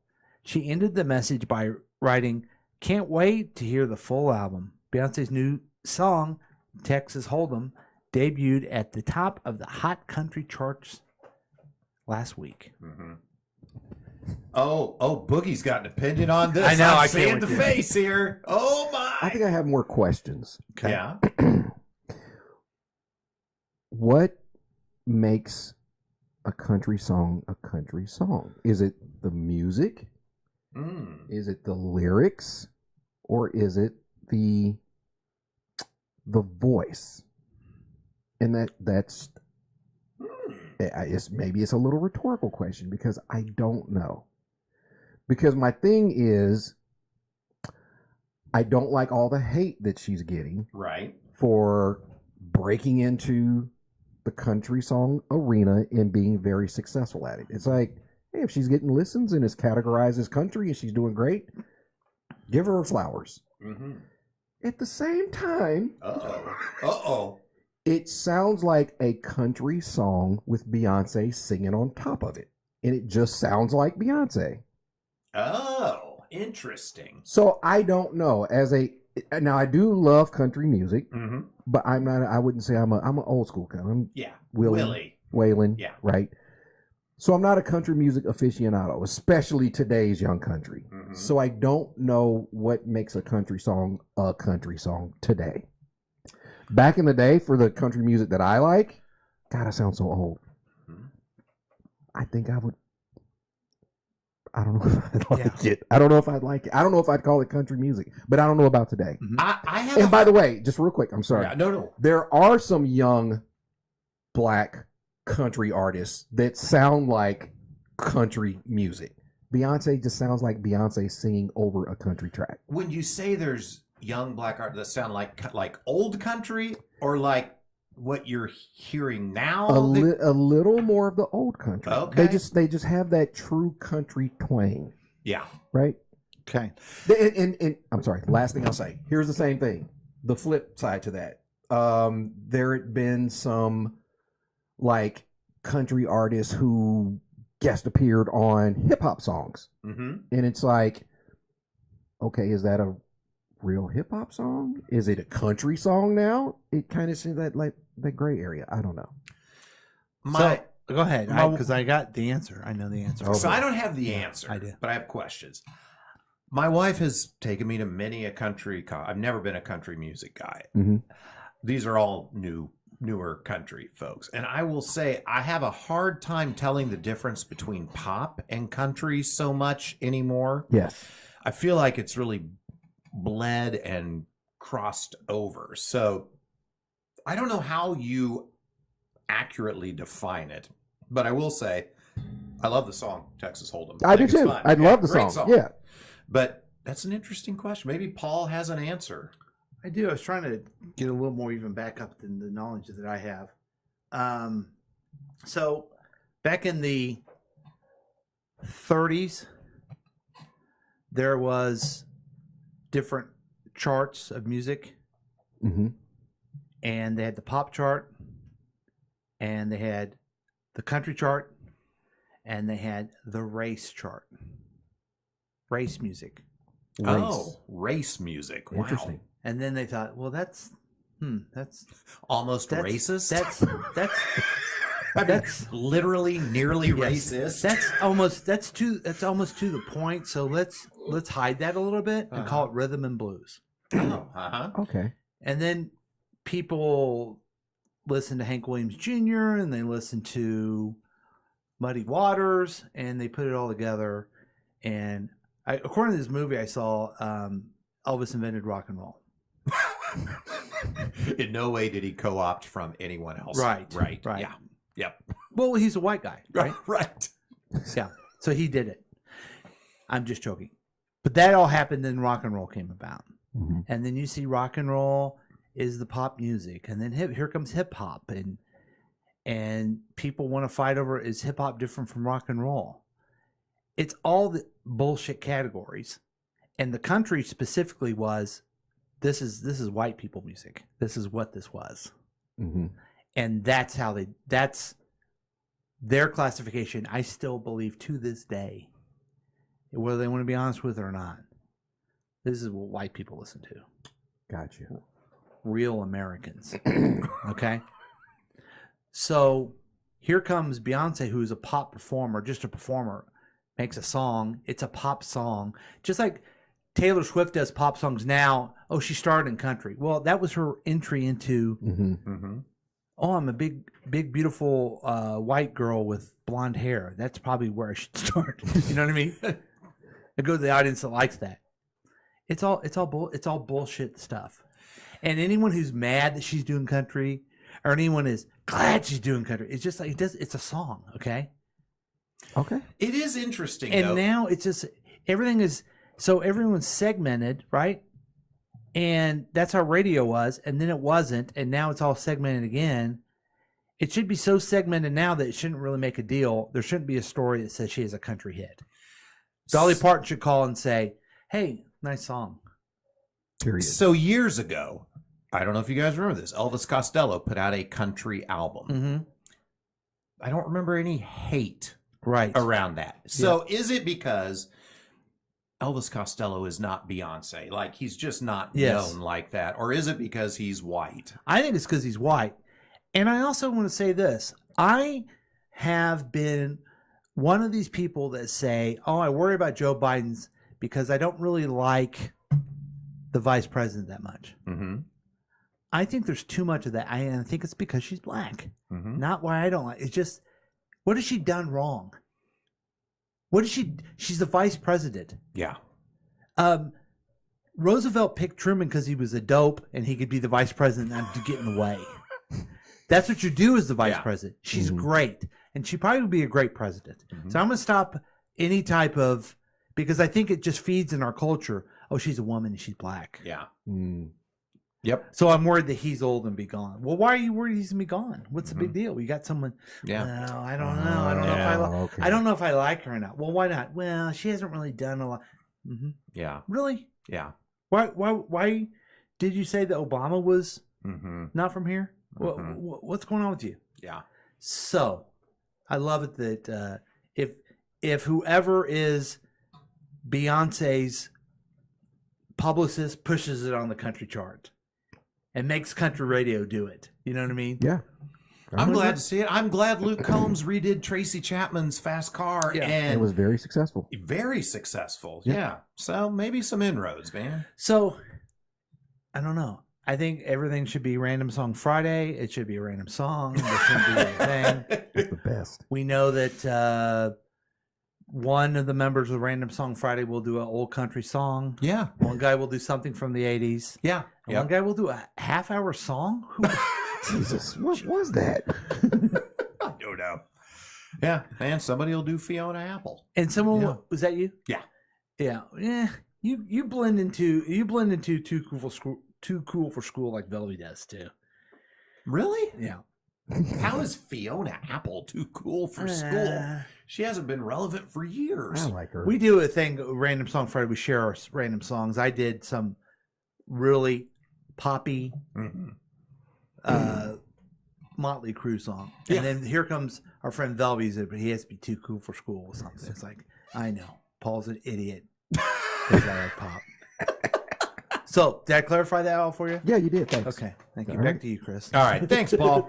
That's improv. Steven Spielberg, Bradley Cooper, and dozens of filmmakers acquire historic Los Angeles movie theater. In an effort to keep the movie theater industry alive, beyond creating many films we know and love, some of Hollywood's most celebrated filmmakers are the proud new owners of an historic theater in Los Angeles. Led by Juno and Ghostbusters director Jason Reitman, a coalition of 35 filmmakers, including Steven Spielberg, Bradley Cooper, Chloe Zhao, and Christopher Nolan, have acquired the Village Theater, a 93-year-old landmark located in Los Angeles' Westwood neighborhood. The coalition's mission is to preserve the architectural gem and create a cultural landmark dedicated to the beloved experience of movie-going. That's nice. I mean, yeah, talk about guys with money who are just throwing it away. Yes. Just, they might as well go to the telegraph station. I mean, but here's one thing I will say. I like this, and here is why. I'm getting a little down. Friday night, Saturday night, I drive by the AMC. There's hardly any cars out there. Yeah. People are staying home. We're not having the shared community experience of being in a theater together. And so stuff like this, that's where I think all this depression and anxiety is coming from. We don't have a community I think you're anymore. right. And I also think that they have shit movies. And Well, it's easier to turn on TV and watch a shit movie than go out for a shit movie. I think to your point earlier, Paul, it all goes back to COVID and everything being shut down and people got used to not going. Yeah. I mean, let's be honest, it's way less expensive to stay home and watch. I watched Damsel on Netflix. Great movie. Oh, it was good. Okay. It was really good. I'm like, damn, this would have did awesome on the big screen. But I was, I was happier to. Oh, yeah. Now, as far as movies, have you guys did your watching all the Oscar movies? No. Will you be watching the Oscars tonight? I'm certain. Can we we'll get do a it. full report from you? Absolutely. Okay. Yeah. I was excited to watch Bradley Cooper as Maestro. Yeah. Oh. Terrible. It is absolutely terrible. I have no desire to see it. I'll Turned say it off that. in the middle of it and then watched a documentary about Leonard Bernstein. Oh, okay. And he did so many cool things. He was just a performer, and he was a conductor, and he wrote West Side Story music, and did all this stuff. A lot of stuff charity, fascinating guy. And what was the Maestro movie about? He was hidden bisexual. Oh, It's okay. like, okay. But his wife knew the whole time. It's like, Oh, yeah. why don't you show all the cool things he did? Mm-hmm. My weekend goal was to get through Barbieheimer. Okay. Both of them. Oh, yeah. I started Oppenheimer. Okay. And it was, everyone always, I kept hearing it's like long and it's drawn out and blah. I like it so far. Okay. It is long. Okay. It is intriguing how smart these dudes are. I loved it. I think it's fascinating. Yeah. Here's my one. I don't know if I like this or if it pisses me off. There is, and you can tell it's a Nolan flick because like all the music sounds exactly like the Dark Knight trilogy. Yeah. But there's music in 99% of the scenes. Mhm. It feels like one long ass trailer. Oh, wow. Because of the music behind And it. you like that or Every don't scene. like that? I'm not decided yet. Ah. Because I like music. I love Nolan. I love whoever his conductor and producer is of music for all of his films. Mm-hmm. I don't know if it's irritating me or if it's keeping me engaged, but I do notice it now. And since I've noticed it, it's like, fuck, this just feels like one long ass trailer. Interesting. We're going to have a report on that next week, man. I Yeah. want to hear what you think. So I'm a third of the way through it. I could see that being an Oscar contender. Oh, yeah. Barbie? I know. Bro, I fell asleep like 3 times. I'm sure on the second half where I was already asleep, there's a good message behind it, but I'm like, I don't see this being Oscar. I didn't think so either, and I realized it. I think, well, maybe it isn't for me, but the Oscar really, sorry leftists, they really do try to pat themselves on the back so much about being progressive. being progressive and stuff. Yes. And they continue. I heard, and I haven't seen it. Have you guys seen the Scorsese movie? Oh, Killers of the Flower Moon? Yeah. I've watched the first hour of it. And talk about another long. I mean, it's good. It's Scorsese, DiCaprio, and De Niro. So, I mean, the acting's good. Lily, oh gosh, the female lead, she's great. Mm-hmm. But it's so long. Like, I've not been able to bring myself to come back for the second hour. What I've heard about that is that it's crap, but Lily's really good. And she's a Native American who probably will win. Mm-hmm. And it will be the first Native American. And how about she did a good job and she should win? Yeah. There's that. But then that's tough because there is a huge underrepresentation of Native people in the country here. Yeah. Huge. But great job with the role, getting the role, but also just don't have it get, and then everyone's like, oh, you're the first, like you were given it because of that. Yeah, right. No. I was going to say, does it feel disingenuous that the Oscars give that award? They give that award because it should have been earned if she wins. But then they make a big deal about it. Like, look what we did. Exactly. We awarded the first Native. Yes. Yeah. If her community makes a big deal about it and they lift her up and celebrate it, that's completely different. Yeah. So it could be disindigenous. Yeah. Ooh, look what you did there. But it kind of goes back to the whole improv. That's improv. What? One movie's better than another. It's all art form. And well, I mean, that's George C. Scott, and I know George C. Scott just refused to get his Oscar for Patton, I believe, because he's like, how can you say one piece of art is better than another piece of art? Like, how could you say that our podcast isn't as good as like Joe Rogan? You can't say that. You can't say that. Back to me, Chris. Sure. The Golden Bachelorette spinoff is coming this fall. A woman of a certain age will be getting her moment in primetime this fall. ABC has given the green light to The Golden Bachelorette, a female-friend spinoff of the historic senior citizen dating show, The Golden Bachelor, which aired last year. The Golden Bachelorette comes after The Golden Bachelor, a reality dating show that was centered around a 72-year-old grandfather who got a second shot at love on national television. The star of The Golden Bachelorette has yet to be unveiled.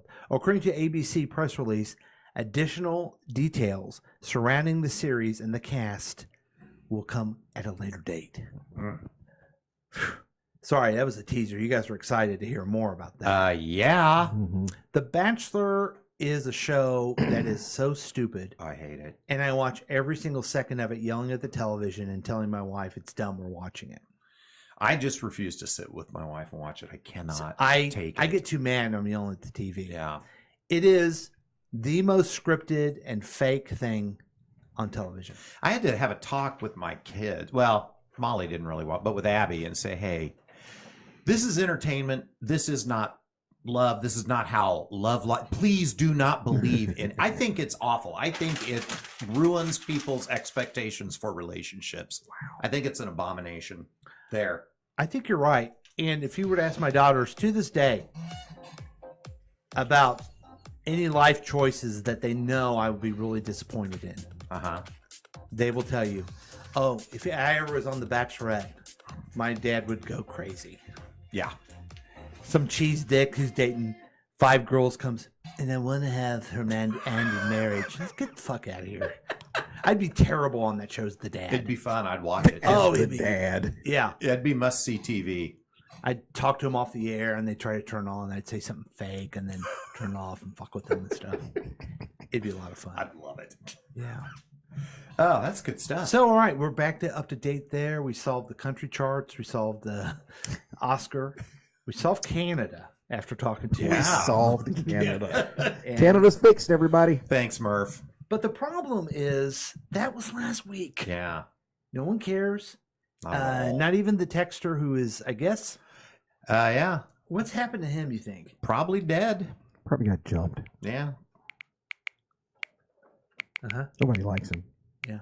Oh, is he texting away there? Yeah. Oh. Oh, I remember. guess he has his keyboard sounds turned on like he's 75. Apparently so. Yeah, because I remember.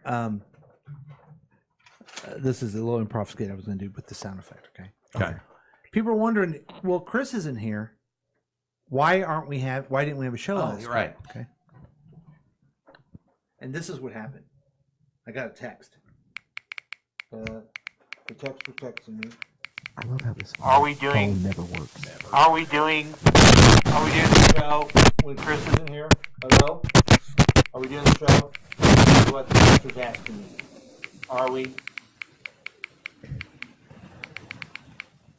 First off, that's one long ass text.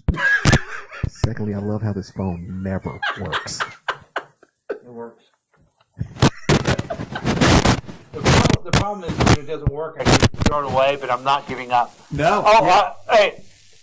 So, Dexter, you're telling me you're wondering why we're not doing the show when Chris isn't here?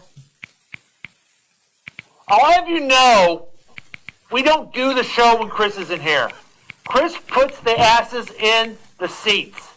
Wow. Do you understand? It's true. He makes it happen. You are just a texter, and you will never, ever be as good as Chris. Wow. Don't you even act like or text to me that we're doing a show without Chris. Wow. Goodbye. While I agree with every word, that's harsh. Yeah. So mean to the texter. Yeah. Wow. No wonder he's not said much today. But that's what happened. Yeah. Okay. Yeah. Now we know. Thanks for sharing. And people are like, "That's great. We get it. You did some stuff in the past, but what about next week?" Well, the only way we know how to get you ready for next week is to talk about news stories from last week, right? And get you prepared with headlines and predictions. Oh. And what's so great about headlines and predictions is that we have this really cool thing that comes in, and it sounds like, oh, Walter Cronkite's going to come on. Yeah, you think it's hard-hitting news. But it isn't. It's just us. It's just us dicks. Yeah, folks, what we do here, we take actual news stories, but we write our own punchlines to them to make them hilarious for you. And I'll start out with an example. President Joe Biden delivered his third State of the Union address this past week, turning in a raucous speech that Democrats hope will allay some of the party's pre-election fears. Biden drew sharp contrast between himself and former President Donald Trump on issues like abortion and immigration. While President Biden looked like he was poised and ready for the moment, Marjorie Taylor Greene looked like the child of an uncomfortable union between Tony Little and Ron Perlman. Paul? Wow. Wow. that's awesome. Yeah, look those two up. It works, I promise you. Thanks, Chris. Families of the victims of the school massacre in Uvalde, Texas, are furious after an independent investigator cleared all local officers of wrongdoing. Jess Pardo, the investigator in questioning, said the officers at the scene acted in good faith, despite multiple agencies having previously agreed law enforcement botched its response to the massacre. You call that good faith? They stood there 77 minutes and waited, Veronica Matta said, whose 10-year-old daughter, Tess, was killed. The police officers involved, who immediately hid under the desk with their bottles when they heard a disagreement, have yet to respond, as per usual. Chris? Thanks, Paul. Hey, by the way, thank you for taking that story. I did a good job with it. Yeah, you did. Yeah. You gave me another tough one here, but I'm going to try. Mm-hmm. The U.S. and UK are planning new ways to deliver humanitarian aid to people in the war-torn Gaza Strip. President Biden announced plans to establish a temporary port on the Gaza coast to streamline delivery of much-needed supplies. British Foreign Secretary David Cameron then announced that the UK will join the US in opening an emergency maritime corridor. Israel's severe restrictions are halting essential supplies to Palestinians, resulting in starvation. In addition to the food and medicine, people in the area will be given pallets of San Francisco 49ers Super Bowl 58 championship gear as well. Paul? They lost. Thanks, Chris. They lost. Sure. A powerful House committee advanced a bill that would lead a nationwide ban against TikTok on all electronic devices. The House Energy and Commerce Committee unanimously approved the measure, which would prohibit TikTok from U.S. app stores unless the social media platform is quickly spun off from its China-linked parent company. If enacted, the bill would give 165 days to sell the app. Lawmakers have long sought to challenge TikTok in part due to its unresolved fears that the platform may pose a Chinese government spy risk. Millions are upset with the bill since they will be forced to actually interact with their families face to face. Tragic. Chris? Thanks, Paul. A man in Poland is facing up to 5 years in prison for stealing a horse. When police received a call about a man trying to lead a horse to the upper floors of a residential building, they thought it was a prank. But when they sent out a crew to investigate, they were shocked to find a full-grown horse being led upstairs by a young man who appeared to be arguing with disgruntled neighbors. Police later learned that the unnamed resident had stolen the animal and was trying to conceal it, never apparently considering where he would keep a full-grown mare in a 2-bedroom apartment. Said the man's fiancée, "Well, I guess this explains why he's been coming home so late, smelling of oats with straw in his collar." Paul? Thanks, Chris. I really don't know. And finally, a woman in Ireland lost $800,000 injury lawsuit stemming from a car crash.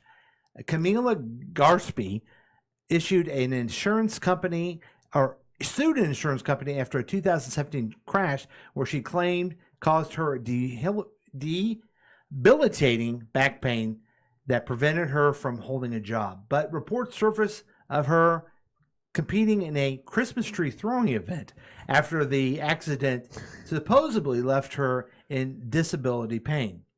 The competition involves people throwing a 5-foot spruce tree as far as they're able to. The judge said, "I'm afraid I cannot conclude the claims were entirely exaggerated here, and that I can't trust her as far as she can throw a tree." Oh, nice. That's good. Yeah. Good job, you know what? buddy. This could have been some of the best ever because I got 3 kind of, they were sincere, but they were low laughs. Yeah, okay. See, they weren't funny, but they were just like, we're with you, Paul. Thanks. Yeah. I kind of felt similar. Yeah. You tried, Chris, you know. Yeah. The whole affair with the horse thing, you know, you gave it a shot. Yeah. Guys, we have a next week coming up. What do you guys? thank God. What's that mean for you? Yeah. Anything big going on with you, Chris? Man, good question. Now, today we're having all the family over for a little B-Day dinner for me and Mark. So, oh, shit. How's Mark? I think he's 32. And when's his I birthday? believe. His birthday was Thursday. I'm So pretty sure. Who is Mark and why is Mark's, Paul so well? It's venomous against him? Mark's my son-in-law. He's married to Taylor, Jane's oldest and daughter. And I feel like they're not doing nothing for Chris. They're doing it for Mark. Sure. Oh, okay. Well, he's got life ahead of him. Yes. What right. have I got? Right. I've got this podcast and questionable bowel control. Right. So that's exciting. And what are you doing on your birthday? So Jane's going to take me out on my birthday night, which is Tuesday night, which is why I won't be at Improv. Where are you going to, I mean, so we've got to, where are you going to go? I've got to decide. I don't know. I don't want to go fancy on a Tuesday night. What do you guys think? Where should I go? I don't know. Ugly Joe's is always good. Ugly's good. You know I love Ugly Joe's. Yeah. I don't know. I do love the Thai place. I might be in the mood for some curry. You know, just something like that. I don't want. The Thai kitchen down there? Yeah. That's awesome. Yeah, you know I love the Thai kitchen. Okay. Yeah. Other than that, back to work. I don't have to go into the office this week, continuing physical therapy on my elbow. How's that going? It's going good. It's actually making a difference. My therapist is very funny, so that makes it fun too. She gave me this thing Friday. It's like a big, long, rubbery thing, and she's like, "Here, I want you to grab this with your bad hand and then shake it inappropriately." Which I appreciate her saying that. Inappropriately. So I raise it up above my head. And she's like, "Okay, that's a little too inappropriate. Can you just bring that back down, please?" What day was this? Friday. See, you learned improv. Yeah, that was improv. Nice. Improv. Thank you. Improv. Yeah. Boogie, you have a week coming up. Yeah. You're going to Tampa, I think. I'm Or not. something. You're going to a basketball game. I don't know I am what not. you're doing. What are you doing? Tell us. I don't know. I just got kind of a boring week too. I potentially have a gig on Thursday. I don't know if I landed it yet. But here's the funny thing: like all my gigs now, there's not a lot. The few that come my way are like around old people shit. So this one is about like some back brace. So I don't know if I get it. Yeah, that'll be cool. I hope you do, because you help a lot of us seniors. Yeah. With Back problems. issues. Yeah. So Hey. I don't know. That's about it. I'm excited about that. I wanted to show you guys this. Have you seen this yet? I forgot to tell you. Oh yeah. Have you seen this, Boogie? No.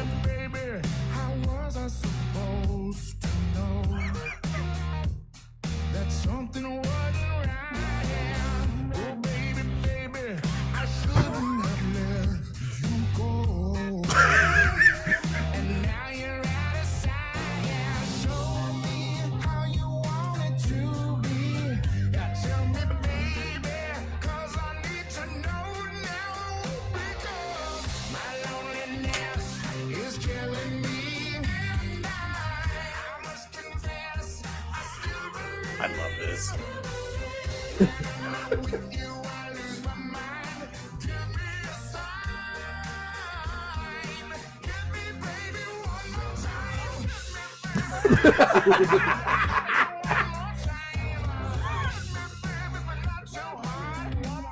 But not so hard.